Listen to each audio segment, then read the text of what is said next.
Sir बहुत ही ज़्यादा constipation हो रहा है। कब से हो रहा है? सर 2-3 दिन हो गए, जो कुछ भी मैं खाता हूँ सही से डाइजेस्ट नहीं हो पा रहा, और अगर डाइजेस्ट हो भी जाता है तो वो कॉन्स्टिपेशन की वजह से फीकल मैटर या फिर जो स्टूल है या फिर जो भी वेस्ट मटेरियल है वो मेरी बॉडी से रिमूव नहीं हो पा रहा। मुझे बहुत प्रॉब्लम आ रही है, मुझे कब्ज़ बन रही है। ठीक है, आपका मुझे समझ में आ गया। आप बताइए आपको क्या प्रॉब्लम है? अच्छा, आपको पैथोजन से प्रॉब्लम है। ठीक है, तो मेरे पास आए हैं 2 पेशेंट। एक पेशेंट को कॉन्स्टिपेशन है, उसका जो फीकल मैटर है, जो भी स्टूल है, जो भी वेस्ट मटेरियल है, जो भी पोटी है, वो रिमूव आउट नहीं हो पा रही। और जो दूसरा पेशेंट आया है, वो पैथोजन से परेशान है। सर पहला तो हमें क्लियर हो गया कि कब्ज़ बन रही है पहले वाले को। दूसरे वाले को क्या दिक्कत है? पैथोजन क्या होता है? पैथोजन से वो कैसे परेशान है? चलिए दोनों को समझते हैं। तो हमने स्टार्ट किया था B pharmacy first semester pharmaceutical inorganic chemistry, और फार्मास्यूटिकल इनऑर्गेनिक केमिस्ट्री के लास्ट लेक्चर में हमने यूनिट 3 को स्टार्ट करा था। यूनिट 3 का हमने लेक्चर नंबर 1 कवर कर लिया है, और आज हम स्टार्ट करेंगे यूनिट 3 का लेक्चर नंबर 2। तो हमारे पास 2 पेशेंट आए हैं, patient number 1 and patient number 2। तो ये जो पेशेंट है पहला वाला, इसको तो हो रखा है कॉन्स्टिपेशन, इसको तो कब्ज बन रही है बहुत ज़्यादा, इसको फीकल मैटर पास करने में बहुत दिक्कत आ रही है। कब्ज बनती है ना कि सर कब्ज बन रही है, मैं फ्रेश होने जाता हूँ पर सही से फ्रेश नहीं हो पा रहा हूँ, बहुत दिक्कत आ रही है, बहुत कब्ज बन रही है। और जो दूसरा पेशेंट आया है वो अनोखी चीज़ लेकर आया है, वो बोलता है कि मैं पैथोजन से बहुत परेशान हूँ। तो ये पैथोजन होते क्या है? पैथोजन का सीधा सा मतलब होता है डिजीज कोजिंग माइक्रो ऑर्गेनिज्म। मतलब ऐसे छोटे छोटे माइक्रो ऑर्गेनिज्म जो हमें बीमार कर दें, उसे कहते हैं पैथोजन। ध्यान से सुनना, पैथोजन जो वर्ड है उसका मतलब होता है डिजीज कोजिंग माइक्रो ऑर्गेनिज्म। क्या होता है? Disease causing micro organism. मतलब ऐसे छोटे छोटे माइक्रो ऑर्गेनिज्म जो कि हमारी बॉडी की हेल्थ को खराब कर दे, हमारे इम्यून सिस्टम को अफेक्ट कर दे, हमारी हेल्थ को खराब कर दे, उन्हें कहते हैं पैथोजन। तो पैथोजन क्या होते हैं? Disease causing micro organism. ठीक है, अब ये बैक्टीरिया भी हो सकते हैं, वायरस भी हो सकते हैं, फंगस भी हो सकते हैं, प्रोटोजोअन भी हो सकते हैं, हेलमिंथेस भी हो सकते हैं। Bacteria, virus, fungal, protozoan, helminths कुछ भी हो सकते हैं micro organism.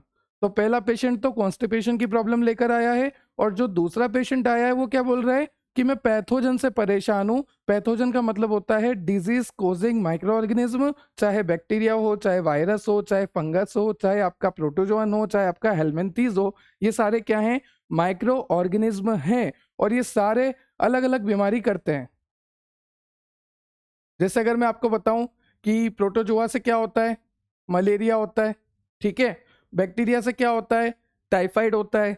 Virus, corona virus. तो अलग अलग चीजें हैं, अलग अलग माइक्रो ऑर्गेनिज्म हैं, और अलग अलग माइक्रो ऑर्गेनिज्म ह्यूमन बॉडी को अफेक्ट कर रहे हैं।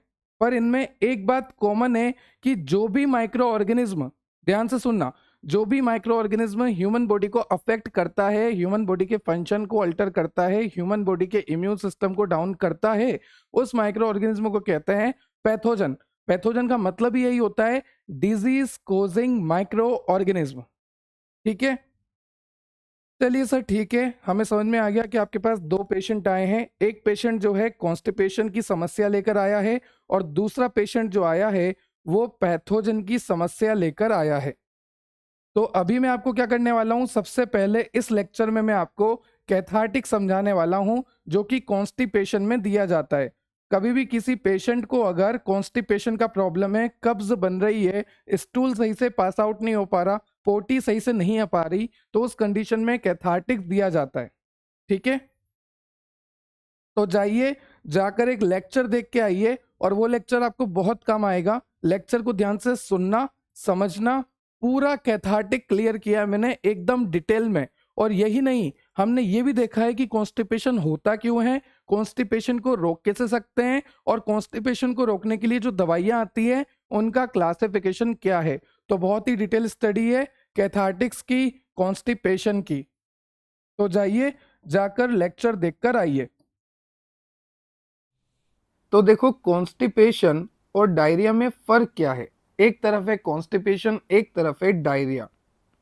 देखो कॉन्स्टिपेशन में क्या होता है कि जो फीकल मैटर होता है, जो भी आपके स्टूल होते हैं, उनको आप पास आउट नहीं कर पाते, रेक्टम के थ्रू उनको आप पास आउट नहीं कर पाते, उनको पास करने में आपको दिक्कत होती है, दर्द होता है, फ्रेश होने में प्रॉब्लम आती है, और फ्रेश होने के बाद भी ऐसा लगता है कि आप सही से फ्रेश नहीं हो पाए, उसे आप कहते हैं कॉन्स्टिपेशन, जिसको बोलते हैं कब्ज बनना, सही से पेट खाली नहीं होना, सही से अनडाइजेस्टेड फूड को बाहर नहीं निकलना, सही से स्टूल का पास आउट नहीं होना, सही से फीकल मैटर का पास आउट नहीं होना, उसे हम कहेंगे कॉन्स्टिपेशन।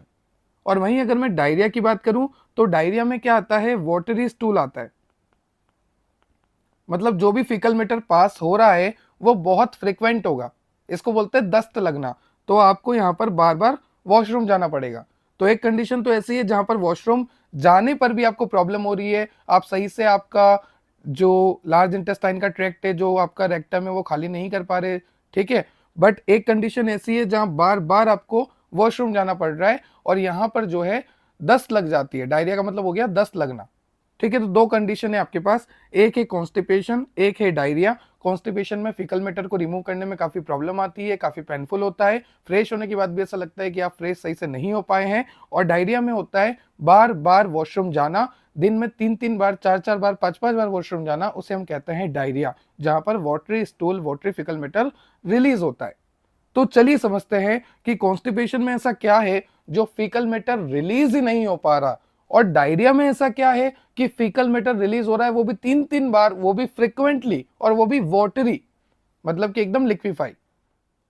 तो अगर मैं बात करता हूं कॉन्स्टिपेशन की, सबसे पहले हम कॉन्स्टिपेशन को समझते हैं। तो देखो कॉन्स्टिपेशन का मतलब होता है कब्ज बनना।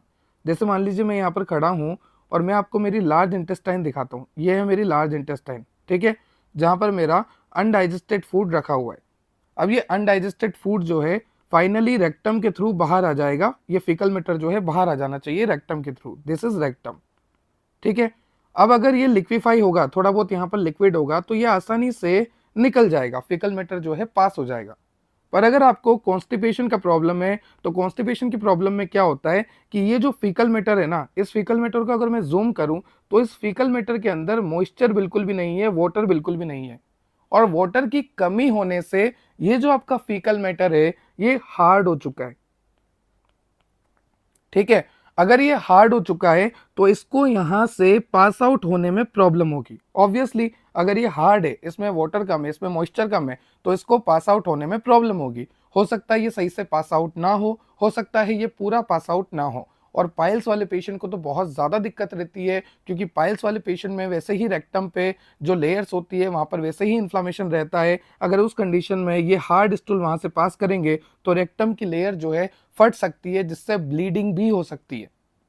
तो ध्यान रखना, कॉन्स्टिपेशन में क्या होता है, जो भी आपका स्टूल होता है वो बिल्कुल भी मॉइस्चराइज नहीं रहता, वो हार्ड हो जाता है। कैसा हो जाता है, हार्ड हो जाता है, ड्राई हो जाता है, उसमें वाटर का, मॉइस्चर का कंटेंट बिल्कुल भी नहीं रहता, बहुत कम हो जाता है, जिसकी वजह से उसको पास आउट करने में बहुत प्रॉब्लम होती है। इसी को आप कहते हैं कॉन्स्टिपेशन। और अगर बात करूं डायरिया की, तो ये बना दी मैंने आपकी लार्ज इंटेस्टाइन, ये बना दिया मैंने आपका फीकल मैटर, और आप बोल सकते हैं इसको स्टूल। यहाँ पर क्या होता है डायरिया में, इस फीकल मैटर के साथ बहुत सारा वाटर जो है इसमें आके एब्जॉर्ब हो जाता है, बहुत ज़्यादा ये मॉइस्चराइज हो जाता है, और जब ये रेक्टम से पास आउट होता है तो इस तरह से लिक्विफाई फॉर्म में पास आउट होता है, मतलब कि दस्त लग जाती है आपको। तो जैसा कि आप देख पा रहे हैं, एक तरफ तो फीकल मैटर को रिलीज करने में काफी ज्यादा प्रॉब्लम आ रही है, उसको बोल रहे हैं कॉन्स्टिपेशन, ठीक है, क्योंकि आपका जो फीकल मैटर है वो हार्ड हो चुका है, ड्राई हो चुका है, रफ हो चुका है, ठीक है, उसमें काफी ज्यादा फ्रिक्शन लग रहा है उसको रिलीज करने में। एक तरफ क्या हो रहा है, बहुत ज्यादा मॉइस्चर आ जा रहा है फीकल मैटर के थ्रू, तो वो इजिली पास आउट हो रहा है, बार बार हो रहा है। तो ये है कॉन्स्टिपेशन, ये है डायरिया की कंडीशन, ठीक है। अब हमें देखना है कि कॉन्स्टिपेशन में ऐसा क्यों हो रहा है कि जो हमारा फीकल मैटर है वो फीकल मैटर ड्राई हो चुका है, रफ हो चुका है, हार्ड हो चुका है, उसमें फ्रिक्शन ज्यादा लग रहा है। और हमें यह भी देखना है कि हमारे डायरिया के केस में ऐसा क्या हो रहा है कि जो हमारा फीकल मैटर है, जो हमारा स्टूल है, उस पर वाटर बहुत ज्यादा हो रहा है, और ये क्यों हो रहा है।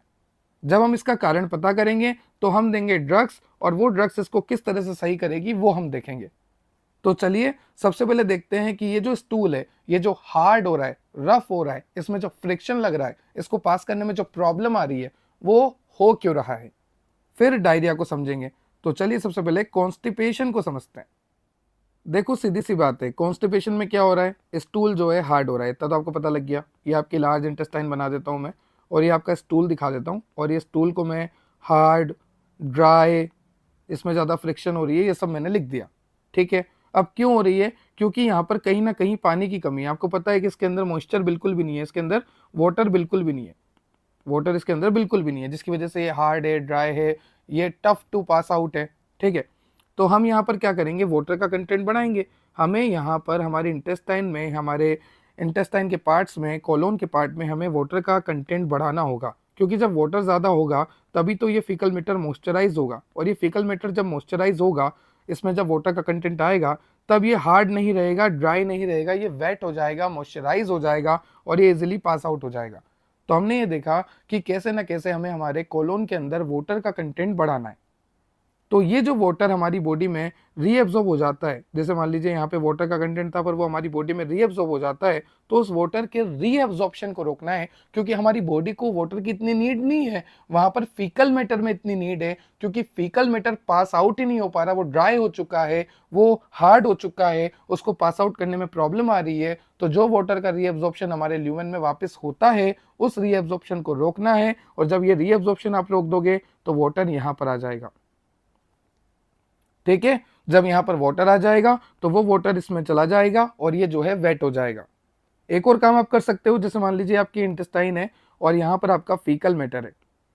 ठीक है, तो यहाँ पर आप क्या कर सकते हो, ये जो आपकी इंटेस्टाइन है इसकी मोटिलिटी बढ़ा दो, इसका मूवमेंट बढ़ा दो।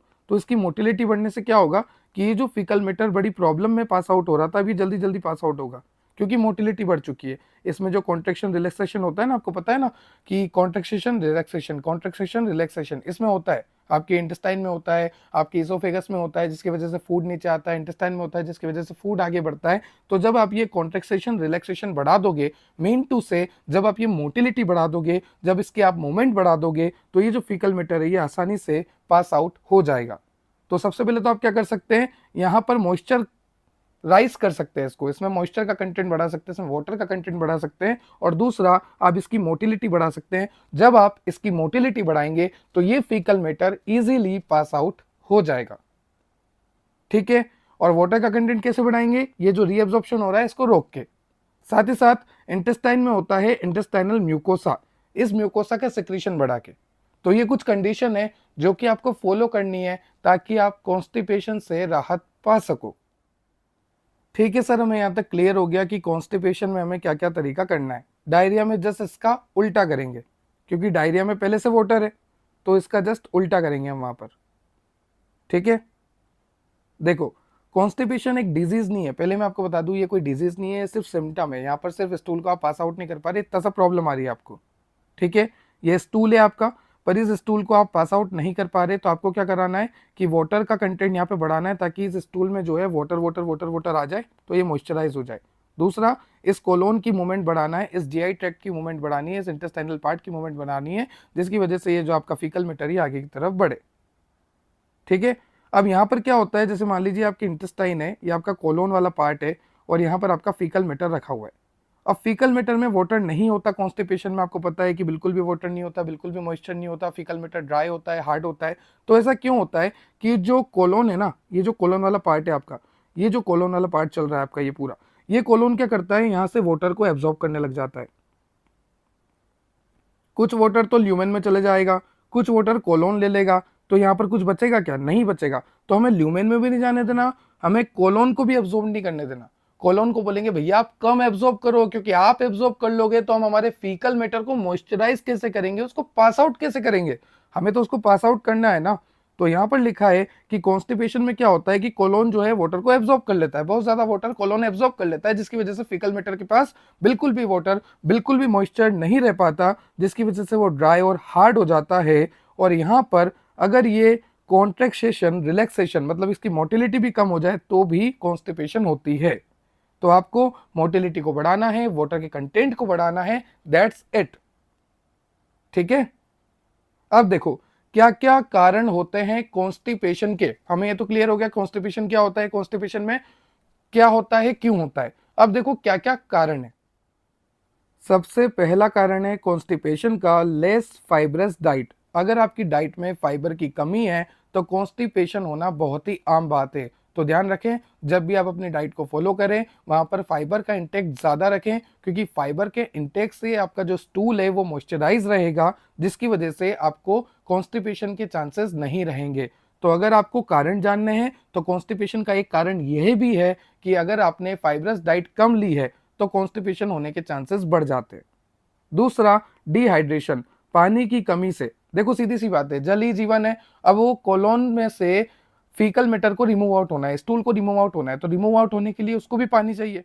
क्योंकि अभी हमने देखा कि पानी की कमी से वो मॉइस्चराइज सही से नहीं हो पाता, तो पानी तो वहां पे भी चाहिए। और अगर आपकी बॉडी में पानी की कमी रहेगी तो क्या आपका फीकल मैटर सही से पास आउट हो पाएगा? नहीं हो पाएगा। तो less fibrous diet, dehydration, lake of physical activity, अगर आप फिजिकली एक्टिव नहीं है, अगर आप योगा नहीं करते, जिम नहीं करते, एक्सरसाइज नहीं करते, रनिंग नहीं करते, तो भी कॉन्स्टिपेशन होने के चांसेस बनते हैं। नेक्स्ट होता है आपका ड्रग इंड्यूस्ड। ड्रग इंड्यूस्ड का मतलब क्या होता है कि ड्रग की वजह से कॉन्स्टिपेशन हो रहा है। जैसे कि आपका एल्यूमिनियम हाइड्रोक्साइड, जब एल्यूमिनियम हाइड्रोक्साइड की कंसंट्रेशन ज़्यादा हो जाती है तो उस कंडीशन में भी कॉन्स्टिपेशन होता है। एल्यूमिनियम हाइड्रोक्साइड एक एंटा एसिड है, और जब हमने एंटी अल्सर एजेंट पढ़ा था तो वहां पर मैंने आपको बताया था कि एल्यूमिनियम हाइड्रोक्साइड का एक साइड इफेक्ट है, वो है कॉन्स्टिपेशन। ठीक है, तो एल्यूमिनियम हाइड्रोक्साइड जो है एक एंटा एसिड है और उसकी वजह से कॉन्स्टिपेशन होता है। साथ ही साथ कुछ ओपियोइड्स होते हैं, इनकी वजह से भी कॉन्स्टिपेशन होता है। तो कॉन्स्टिपेशन ड्रग की वजह से भी होता है। हम ड्रग को किसी और वजह से ले रहे हैं, किसी और मैकेनिज्म ऑफ एक्शन की वजह से ले रहे हैं। जैसे कि हम एंटा एसिड ले रहे हैं तो हमारी एसिडिटी सही करने के लिए ले रहे हैं, पर उस एंटा एसिड की वजह से आपको कॉन्स्टिपेशन हो रहा है, तो इसको बोलते हैं ड्रग इंड्यूस्ड। उसके बाद होता है प्रेगनेंसी। देखो प्रेगनेंसी में कॉन्ट्रेक्शन फोर्स सही से डेवलप नहीं हो पाता, तो प्रेगनेंसी में भी कॉन्स्टिपेशन रहता है। नेक्स्ट है आपका ट्रैवलिंग। देखो ट्रैवलिंग जो होता है ना, वो भी एक कारण है कॉन्स्टिपेशन का। जैसे मान लीजिए आप सुबह ट्रैवल कर रहे हैं, दिन में ट्रैवल कर रहे हैं, रात में ट्रैवल कर रहे हैं, कभी आपको सुबह करना पड़ गया, मान लीजिए आप रात में करते पर कभी आपको सुबह करना पड़ गया, तो उस वजह से क्या होता है कि बायोलॉजिकल जो साइकिल होती है, आपकी बायोलॉजिकल जो क्लॉक होती है वो डिस्टर्ब हो जाती है, और वो डिस्टर्ब होने की वजह से भी कॉन्स्टिपेशन के चांसेस बनते हैं। लेग्जेटिव, जो कि कॉन्स्टिपेशन को सही करता है। आई रिपीट, लेग्जेटिव क्या होते हैं? जो कॉन्स्टिपेशन को सही करते हैं। पर लेग्जेटिव अब्यूज की वजह से भी आपको कॉन्स्टिपेशन हो जाता है। मतलब अगर आपने लेग्जेटिव बहुत ज़्यादा ले लिया है, बहुत ज़्यादा ले लिया है, तो लेग्जेटिव के मिस यूज से, लेग्जेटिव के ओवर यूज से, लेग्जेटिव के ओवर अमाउंट से आपको कॉन्स्टिपेशन के चांसेस वापस बन जाते हैं। नेक्स्ट है आपका ignoring urge to have bowel movement. जैसे मान लीजिए आपको वॉशरूम जाना है, आपको फ्रेश होना है, पर किसी कंडीशन की वजह से, जैसे आप ट्रेवल कर रहे हैं, जैसे आप फ्लाइट में हैं, जैसे आप रेलवे में सफ़र कर रहे हैं, ट्रेन वगैरह में हैं, या आप क्लासरूम में बैठे हुए हैं, आप वॉशरूम उस टाइम नहीं जा पा रहे, 1 घंटे बाद, 1.5 घंटे बाद, 2 घंटे बाद आप जा पा रहे हैं, तो उस कंडीशन में भी क्या होगा कि आपको कॉन्स्टिपेशन के चांसेस बन जाएंगे आने वाले टाइम पे। उसके बाद मेटाबॉलिक डिसऑर्डर है कुछ, जैसे कि आपका डायबिटीज हो गया, हाइपोथायराइडिज्म हो गया, इन कंडीशन में भी आपके कॉन्स्टिपेशन के चांसेस बनते हैं। तो अभी तक हमने देखा कॉन्स्टिपेशन क्या होता है, कॉन्स्टिपेशन क्यों होता है, सारे कारण हमने देख लिए, और कॉन्स्टिपेशन में क्या होता है वो भी हमने देख लिया। अब हमें देखना है लेग्जेटिव। लेग्जेटिव वो होते हैं जो कि कॉन्स्टिपेशन को सही करें, पर इस लेग्जेटिव का over use, overdose, miss use करने पर आपको कॉन्स्टिपेशन वापस हो जाता है। तो ध्यान दीजिएगा, लेग्जेटिव क्या होते हैं? माइल्ड एक्शन होते हैं, मतलब इनका एक्शन थोड़ा कम होता है। पर वहीं अगर मैं बात करूं परगेटिव की, तो इनका स्ट्रॉन्ग एक्शन होता है। ये सेम वैसे ही है जैसे आपने पढ़ा था sedative and hypnotic. Medicinal chemistry में 4th सेम में जब आपने सेडेटिव हिप्नोटिक पढ़ा था, तो आपको पता है कि लो डोज में लेते हैं तो सेडेटिव कहलाता है, हाई डोज में लेते हैं तो हिप्नोटिक कहलाता है। वहीं अगर मैं बात करूं तो लेग्जेटिव मतलब कि लो डोज, तो ये एक्शन भी कम दिखाएगा, पर इसी लेग्जेटिव को अगर आप ज़्यादा अमाउंट में लेते हैं तो उसे स्ट्रॉन्ग एक्शन आएगा और वो परगेटिव की तरह काम करेगा। एक बात और, लेग्जेटिव को बोलते हैं एपेरियंट्स और परगेटिव को बोलते हैं कैथार्टिक्स। तो ध्यान रखना, परगेटिव या फिर कैथार्टिक्स, लेग्जेटिव या फिर अपेरियंट्स। तो लेग्जेटिव क्या होते हैं? जो कॉन्स्टिपेशन को सही करे, पर अगर लेग्जेटिव ज्यादा अमाउंट में लेते हैं तो उसको बोलते हैं कैथार्टिक, और वी कैन से परगेटिव जो कि स्ट्रॉन्ग एक्शन देता है। तो ये सारी टर्म्स आपको याद रखनी है कि लेग्जेटिव क्या होते हैं, अपेरियंट्स क्या होते हैं, परगेटिव क्या होते हैं, कैथार्टिक्स क्या होते हैं। अब चलिए आगे चलते हैं और सबका देखते हैं कॉमन मैकेनिज्म ऑफ एक्शन, कि किस तरह से हमारे जो ड्रग्स है, हमारे जो मेडिकेशन है, हमारे जो एजेंट्स है, वो हमारे कॉन्स्टिपेशन को सही करते हैं। एक कॉमन मैकेनिज्म ऑफ एक्शन हम देखने वाले हैं। देखो हमें पता है कि हमारे स्टूल में वाटर की कमी हो जाती है, जिसकी वजह से हमें कॉन्स्टिपेशन होता है। फिर मैंने आपको बताया कि कॉन्स्टिपेशन को सही करने के लिए लैक्सेटिव दिया जाता है, और अगर लैक्सेटिव को ज़्यादा अमाउंट में दें तो उसे परगेटिव बोला जाता है। ठीक है, परगेटिव या फिर कैथार्टिक। तो ये जो परगेटिव होते हैं ये किस तरह से काम करते हैं, ये परगेटिव आपके स्टूल्स के पास जाते हैं और स्टूल्स के पास पानी को अट्रैक्ट करते हैं। आपको पता है कि अगर आपको स्टूल को रिमूव आउट करना है, आपको अपने फीकल मैटर को रिमूव आउट करना है, तो उसको आपको वेट बनाना है, गीला बनाना है, मॉइस्चराइज करना है। तो यहाँ पर आपको क्या करना है, वाटर को लाना है। तो ये परगेटिव क्या करते हैं, ये परगेटिव यहाँ पर आप देख सकते हैं इस तरह से आकर अटैच हो गए। तो ये परगेटिव यहाँ पर आ जाते हैं, आप देख सकते हैं ये परगेटिव आ चुके हैं। और ये परगेटिव क्या करते हैं, ये वाटर के मॉलिक्यूल को अपनी तरफ अट्रैक्ट करते हैं। तो जैसे ही यहाँ पर वाटर के मॉलिक्यूल आएंगे तो ये आपका जो स्टूल था, ये जो आपका फीकल मैटर था, इसमें अब मॉइस्चर इस तरह से आ जाएगा, और ये जो स्टूल्स थे, ये जो फीकल मैटर था, अब वाटरी हो जाएगा और इजीली रिमूव आउट हो जाएगा। ये तो हो गया पहला तरीका, पहला मैकेनिज्म ऑफ एक्शन कि परगेटिव जो है वाटर को अट्रैक्ट कर लेंगे और वाटर को अट्रैक्ट करके वो स्टूल को मॉइस्चराइज कर देंगे। दूसरा तरीका आपको यहाँ पे दे रखा है कि यहाँ पर ये आपको इंटेस्टाइन दिखा रखी है, इंटेस्टाइनल म्यूकोसा आपको दिखा रखा है, दिख रहा है intestinal mucosa. Decreasing net absorption of water. देखो सीधी सी बात है, पानी को बॉडी में एब्जॉर्ब मत होने दो, पानी को स्टूल के साथ जाने दो, क्योंकि स्टूल जो है ड्राई है, स्टूल जो है हार्ड है। अब स्टूल के साथ पानी को जाने देंगे तो स्टूल कैसा हो जाएगा, सॉफ्ट हो जाएगा, सीधी सी बात है। और यहाँ पर ये जो इंटेस्टाइन की एबिलिटी है, और we can say colon part की, क्योंकि कहां पर रहता है, कोलोन पार्ट में रहता है, लार्ज इंटेस्टाइन में भी कहां पर, कोलोन पार्ट में। तो जो कोलोन पार्ट है उसकी मोटिलिटी बढ़ा दो। ये सारा तो हमने पहले ही देखा है ना कि कोलोन पार्ट की मोटिलिटी बढ़ा दो, वाटर का कंटेंट बढ़ा दो, तो वही सारी बातें। ठीक है सर, हमें यहाँ तक क्लियर हो गया कि क्या कॉमन मैकेनिज्म ऑफ एक्शन है कॉन्स्टिपेशन को सही करने के लिए। अभी तक हमने देखा कि कॉन्स्टिपेशन होता क्या है, कॉन्स्टिपेशन होता क्या है, कॉन्स्टिपेशन में क्या क्या चेंजेस होते हैं और क्या इनका कॉमन मैकेनिज्म ऑफ एक्शन होता है। अब हम देखने वाले हैं लैक्सेटिव का क्लासिफिकेशन, कि लैक्सेटिव के अंदर कौन कौन सी ड्रग्स आती है। साथ ही साथ आपको ये भी पता है कि लैक्सेटिव को ज़्यादा अमाउंट में दो तो परगेटिव और कैथार्टिक का काम करता है। तो देखिए लैक्सेटिव का क्लासिफिकेशन। लैक्सेटिव के क्लासिफिकेशन की अगर मैं बात करूं तो सबसे पहले आता है बल्क फॉर्मिंग एजेंट। उसके एग्जाम्पल है आपके डाइट्री फाइबर, जैसे कि आपका ब्रेन, या आप ब्रान बोलते हैं इसको, ठीक है, ब्रेन तो फिर वो ब्रेन हो गया, ब्रान बोल लो आप। उसके बाद है आपका स्टूल सॉफ्टनर, नाम से पता लग रहा जो भी आपका फीकल मैटर है, जो भी आपका स्टूल है, उसको सॉफ्ट करना। और सॉफ्ट करने के बाद क्या होगा, वो रेक्टम के थ्रू इजीली पास आउट हो जाएगा, आप आसानी से फ्रेश हो सकते हैं।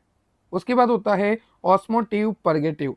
ये ऑस्मोटिव परगेटिव क्या करते हैं, ये ड्राई स्टूल को सॉफ्ट स्टूल में कन्वर्ट करते हैं। अब सीधी सी बात है, अगर आपके पास ड्राई स्टूल है, मतलब कि यहाँ पर वाटर नहीं है, यहाँ पर मॉइस्चर नहीं है, उसको आप सॉफ्ट स्टूल में कन्वर्ट कर रहे हो, मतलब कि यहाँ पर वाटर भी आ चुका है और यहाँ पर मॉइस्चर भी आ चुका है, मतलब कि हम स्टूल में वाटर का कंटेंट बढ़ा देते हैं, उसी को हम बोलते हैं ऑस्मोटिव परगेटिव।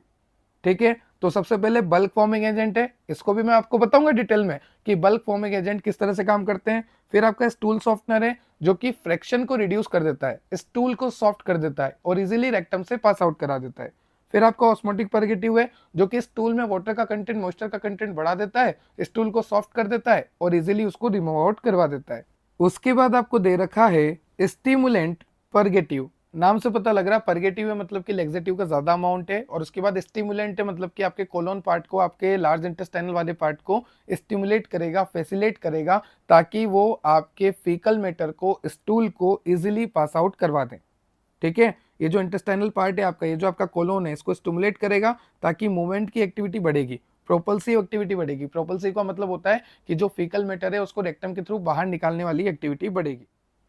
ये जो आपका स्टिमुलेंट परगेटिव है, इसकी फर्दर सब कैटेगरीज है, जैसे कि डाइफिनाइल मिथेन्स, एंट्राक्विनोन, 5-HT4 एगोनिस्ट और प्रोस्टाग्लैंडिन एनालॉग, जिसके एग्जाम्पल भी आपको यहाँ पर दे रखे हैं। तो सभी के एग्जाम्पल आप याद रख लेना। देखो, स्टूल सॉफ्टनर का काम आपको पता है, ऑस्मोटिक परगेटिव का आपको पता है, स्टिमुलेंट परगेटिव का पता है। एक आइडिया मैं दे देता हूँ बल्क फॉर्मिंग एजेंट का, कि बल्क फॉर्मिंग एजेंट किस तरह से अपना मैकेनिज्म ऑफ एक्शन शो करते हैं। देखो, बल्क फॉर्मिंग एजेंट और we can say bulk laxative किस तरह से अपना काम करते हैं, इसको ध्यान से सुनना।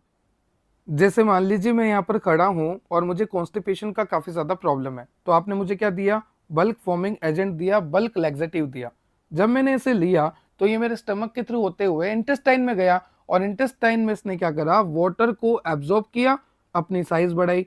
फिर इसने वाटर को एब्जॉर्ब किया, अपनी साइज और बढ़ाई, फिर इसने और वाटर को एब्जॉर्ब किया, इसने साइज और बढ़ाई, और इसने एक बल्क क्रिएट कर लिया। दैट्स व्हाई हम इसे बोलते हैं बल्क लैक्सेटिव।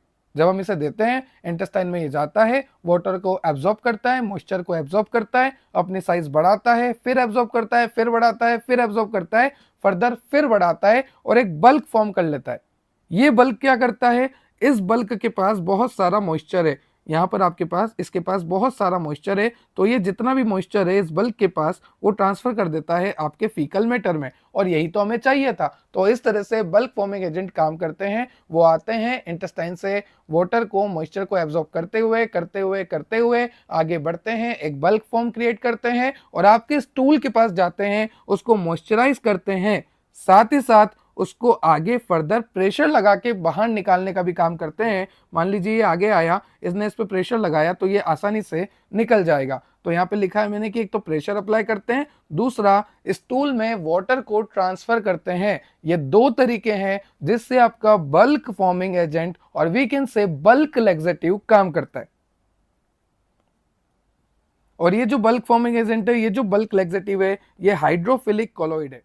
कोलॉइड का मतलब हो गया कि एक तरह से ये जिलेटिनियस सब्सटेंस बनाते हैं जो कि स्टिकी नेचर का होता है, जो फैसिलिटेट करता है फर्दर स्टूल की मूवमेंट को। ठीक है, आगे चलते हैं। ये सारी बातें आपको क्लियर हो गई।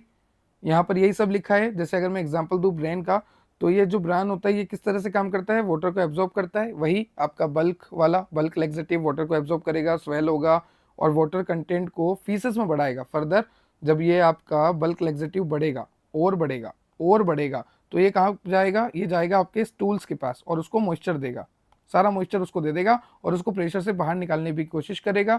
वही सारा मैकेनिज्म ऑफ एक्शन यहाँ पर लिखा हुआ है। आगे चलते हैं। नेक्स्ट है आपका स्टूल सॉफ्टनर। तो नाम से पता लग रहा है स्टूल को सॉफ्ट करना है। तो अगर स्टूल को सॉफ्ट करना है तो वाटर चाहिए ही चाहिए। तो जो भी वाटर यहाँ से इंटेस्टाइन से वापस ल्यूमेन में जा रहा है उस एब्जॉर्प्शन को रोक दो। पहला मैकेनिज्म ऑफ एक्शन तो ये होगा कि जो भी वाटर आपके कोलोन में प्रेजेंट है उसको वहीं पे रहने देना, उसको ल्यूमेन में नहीं जाने देना। ठीक है। दूसरा, आपको क्या करना है, यहाँ पर इसकी वजह से जो वाटर का कंटेंट आप बढ़ा रहे हैं इसकी वजह से फ्रिक्शन कम हो रहा है। देखो सबसे मेन बात तो यही है कि कोलोन में वाटर की अवेलेबिलिटी आपको ज़्यादा रखनी है जिसकी वजह से आपका स्टूल सॉफ्ट होता रहे। ठीक है, यहाँ पर आप देख सकते हैं इट इमल्सिफाई कोलोनिक कंटेंट। मैंने आपको बोला ना कि ये जो कोलोनिक कंटेंट है, मतलब कि ये जो आपका स्टूल है इसको इमल्सिफाई करना, यहाँ पर वाटर को बढ़ाना, वाटर को पेनिट्रेट करना। अगर ये आपका स्टूल है जो कि पास आउट होने जा रहा है, ये हार्ड है, ये ड्राई है, तो क्या ये पास आउट हो पाएगा? नहीं ना। तो यहाँ पर आप वाटर को पेनिट्रेट करोगे इस स्टूल में और इस स्टूल में वाटर वाटर वाटर हो जाएगा जिसकी वजह से ये सॉफ्ट हो जाएगा, स्मूथ हो जाएगा, इजीली पास आउट हो जाएगा। अगर मैं बात करूँ इसके एग्जाम्पल की तो स्टूल सॉफ्टनर का एग्जाम्पल होता है आपके डॉक्यूसेट्स और लिक्विड पैराफिन। अब ये जो डॉक्यूसेट्स होते हैं ये एक तरह से एनायनिक डिटर्जेंट होते हैं, और अगर ये डिटर्जेंट हैं तो ये आपके म्यूकोसल बैरियर को खराब करेंगे। जो भी आपके कोलोन में म्यूकोसल बैरियर होती है ना, ये उसको खराब करेंगे, तो थोड़ा दिक्कत भी है। तो ध्यान से सुन लो कि ये स्टूल सॉफ्टनर जो होते हैं इनर्ट होते हैं। एग्जाम्पल की बात करूँ तो डॉक्यूसेट्स और लिक्विड पैराफिन किस तरह से काम करते हैं ये मैंने आपको बता दिया। उसके बाद ये जो डॉक्यूसेट्स होते हैं ये एनायनिक डिटर्जेंट होते हैं, और ये डॉक्यूसेट्स जो हैं आपके म्यूकोसल बैरियर को, जो कोलोन में म्यूकोसल बैरियर है उसको डिस्टर्ब करेंगे। अब यहां पर अगर लिक्विड पैराफिन आप ले रहे हैं तो जनरली लिक्विड पैराफिन एब्जॉर्ब नहीं होता है। ठीक है, पर अगर आपने डॉक्यूसेट्स के साथ लिया तो डॉक्यूसेट्स क्या कर रहे हैं, ये जो आपके डॉक्यूसेट्स हैं ये डॉक्यूसेट्स आपके म्यूकोसल बैरियर को खराब कर रहे हैं। जब म्यूकोसल बैरियर खराब हो जाएगी तो लिक्विड पैराफिन यहाँ पर एब्जॉर्ब होने लगेगा। तो ध्यान रखना कभी भी डॉक्यूसेट्स के साथ लिक्विड पैराफिन नहीं लेना चाहिए, क्योंकि लिक्विड पैराफिन जनरली तो एब्जॉर्ब नहीं होता, पर डॉक्यूसेट्स क्या करते हैं, म्यूकोसल बैरियर को ब्रेक कर देते हैं, और ये ब्रेक होने के बाद जो लिक्विड पैराफिन है वो इजिली एब्जॉर्ब होने लगता है। तो ये गलत है। आगे चलते हैं। यहाँ पर आपको यहाँ पर साइड इफेक्ट दे रखे हैं कि जो आप स्टूल सॉफ्टनर यूज कर रहे हैं उसके क्या क्या साइड इफेक्ट आ सकते हैं, जैसे कि cramps, abdominal pain, bitter taste होता है, नोजिया करता है। ठीक है, लिक्विड पैराफिन के बारे में दे रखा है, ये तो आपको डॉक्यूसेट्स के बारे में हो गया। लिक्विड पैराफिन भी क्या है, एक तरह से स्टूल सॉफ्टनर ही है, विस्कस लिक्विड है, फार्माकोलॉजिकली ये भी इनर्ट होता है, और आपने देखा कि डॉक्यूसेट्स भी इनर्ट कंपाउंड होते हैं। उसके बाद 2 से 3 दिन इसे लेते हैं, स्टूल को सॉफ्ट करते हैं, वाटर को प्रोवाइड करवाते हैं आपके फीकल मैटर में, मतलब उसको मॉइस्चराइज करते हैं और उसका रीअब्जॉर्प्शन रोक देते हैं, ल्यूमेन में नहीं जाने देते। वही सारा मैकेनिज्म ऑफ एक्शन है, दोनों सेम ही तो एग्जांपल है। डॉक्यूसेट्स और लिक्विड फेराफिन दोनों स्टूल सॉफ्टनर के एग्जांपल है, दोनों सेम है, दोनों का मैकेनिज्म ऑफ एक्शन भी सेम है।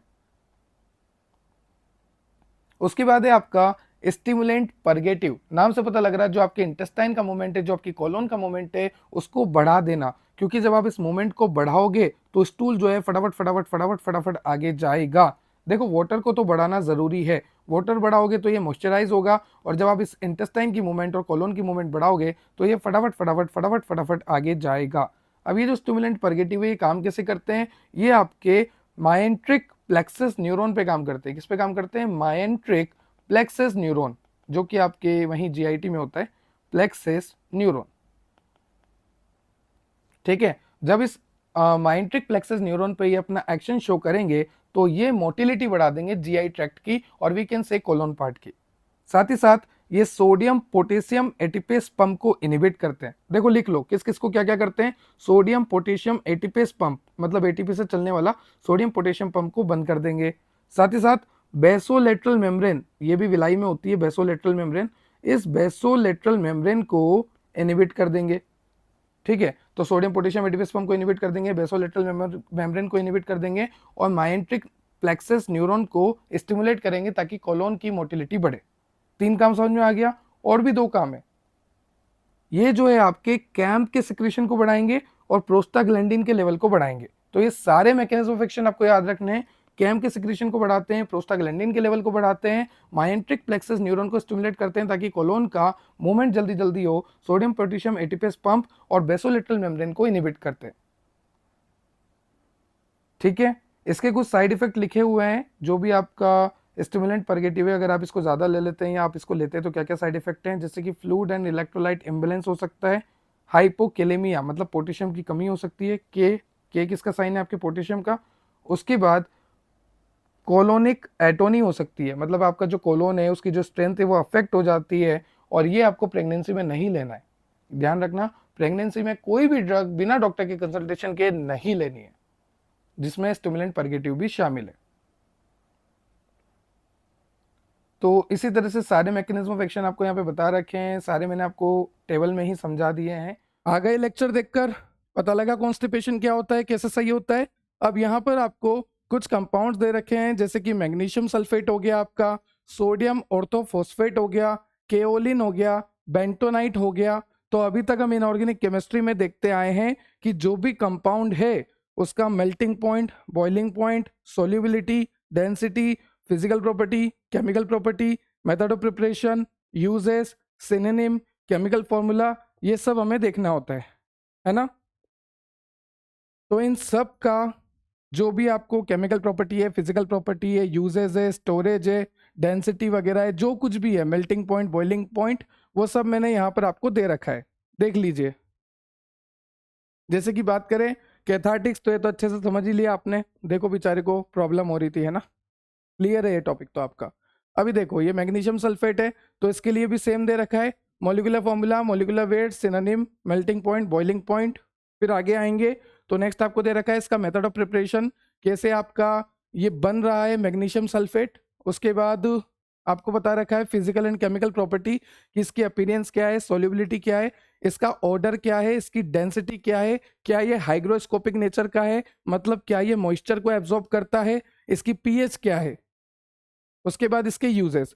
तो ऐसा आपको सब में बता रखा है, जितने भी आपको कंपाउंड्स यहाँ पे बता रखे हैं, जैसे कि magnesium sulphate, sodium orthophosphate, kaolin और बेंटोनाइट, इन सभी का डिटेल स्टडी आपको यहाँ पर दे रखा है, डिटेल एक्सप्लेनेशन आपको यहाँ पे दे रखा है। और एक बात और, इनमें से किसी के ऊपर भी स्टार नहीं है, स्टार नहीं है मतलब कि आपको इनका ऐसे नहीं पढ़ना, ASSAY ये आपको नहीं पढ़ना, इनका एस्टिमेशन आपको नहीं करना है किसी भी कंपाउंड का। सिर्फ इतना याद रखो, इसकी physical property, chemical property, method of preparation, uses, synonym, molecular formula, chemical formula, इसकी boiling point, melting point, density वगैरह, बस। इसके अलावा इससे ज़्यादा कुछ याद नहीं रखना है, और बाकी जो कंसेप्ट था वो आपका क्लियर हो चुका है। तो अभी नेक्स्ट लेक्चर स्टार्ट करते हैं, फटाफट आ जाओ प्लेलिस्ट पे क्लिक करके नेक्स्ट लेक्चर में। नेक्स्ट लेक्चर है आपका एंटी माइक्रोबियल का, और इसी के साथ फिर आपकी यूनिट 3 जो है कंप्लीटली कवर हो जाएगी। और एंटी माइक्रोबियल में आपको 2 ऐसे दे रखे हैं, हाइड्रोजन परऑक्साइड और क्लोरीनेटेड लाइम का। तो चलिए आ जाइए फटाफट नेक्स्ट लेक्चर में।